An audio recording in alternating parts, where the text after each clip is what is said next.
और मैंने तुम्हें कहा कि इनके पार जाने का केवल एक ही मार्ग है, इन सब कर्मों के पार जाने का, कि तुम आसक्ति न रखो कर्मों के साथ। शोकम तरती आत्मविद। छांदोग्य उपनिषद बड़े साफ शब्दों में कहते हैं कि केवल अपने आप को जानने वाला, अपने स्वरूप को पहचानने वाला ही इंसान शोक से पार होता है, दुख से पार होता है, क्योंकि वो कर्मों की पकड़ से बाहर हो गया, कर्मों की पकड़ से ऊपर उठ गया, वो मन के पार चला गया। मन जो कर्म करवाता है, बुरे और अच्छे, उनके पार हो गया और निकल गया, उस कैद से बाहर हो गया।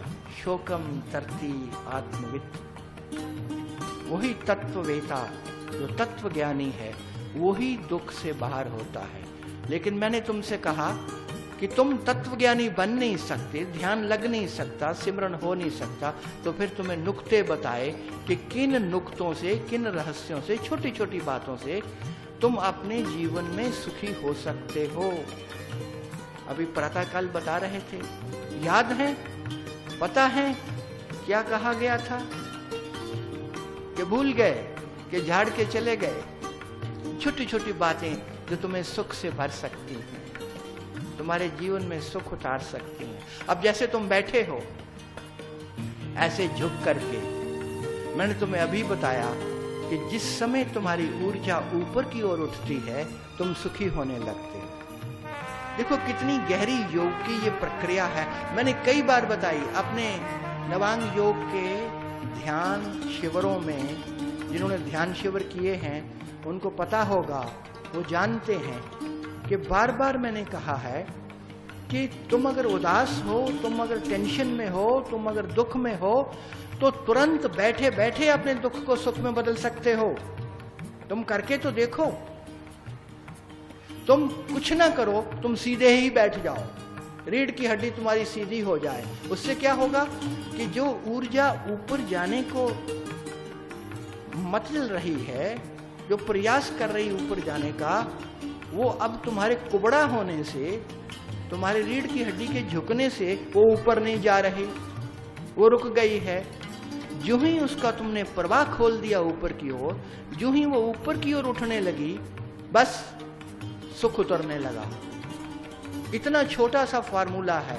जब भी तुम दुख में होते हो, देखना तुम्हारी ऊर्जा नीचे की ओर जा रही। वासना हो, काम वासना हो, विषय हो, विकार हो, घृणा हो, ईर्ष्या हो, द्वेष हो, क्लेश हो, दुख हो, जीवन में हिंसा हो, निंदा हो, राग हो, द्वेष हो, ये सब जितनी नकारात्मक जीवन की शैलियां हैं जिनमें इंसान दुख भोगता है, वो सब एक ही कारण से हैं कि तुम्हारी ऊर्जा, तुम्हारी जीवन शक्ति नीचे की ओर जा रही है और बाहर की ओर जा रही है। जो ही तुमने उसको ऊपर की ओर स्थान दिया, बस सब बदल गया, सब बदल गया। नकारात्मकता सकारात्मकता में आ गई। क्रोध में हो तुम, कभी देखना, क्रोध में हो तुम सीधे होकर बैठ जाओ, तुम्हारा क्रोध चला जाएगा, क्रोध विसर्जित हो जाएगा। इतनी छोटी सी चीज। और फिर श्वास, तुम्हारा जो प्राण है, ये प्राण के साथ तुम्हारा जीवन जुड़ा हुआ है।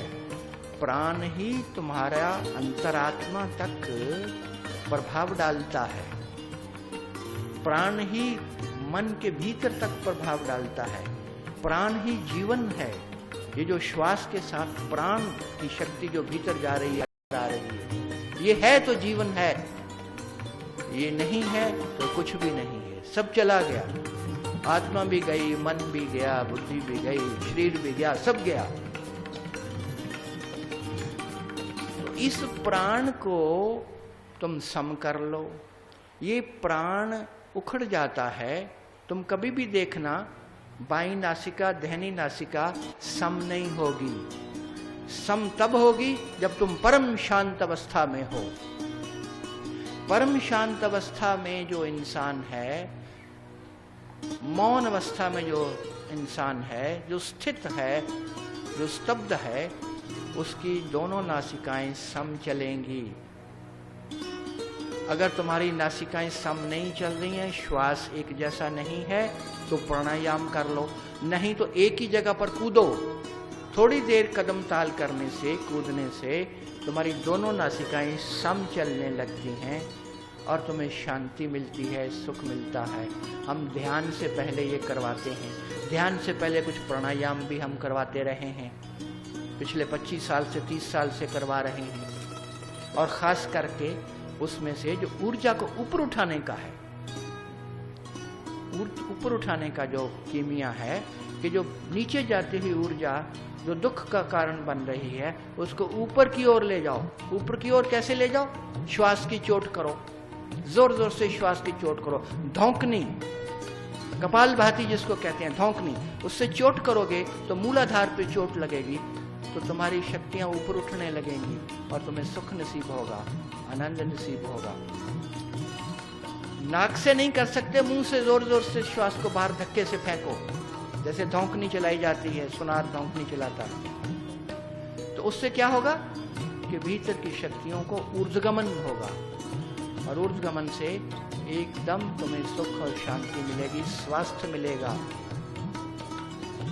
और अगर इतना ना भी कर सको, इतना ना भी कर सको, तो वैसे ही बैठे बैठे ये देखो कि तुम कब शांत होते हो।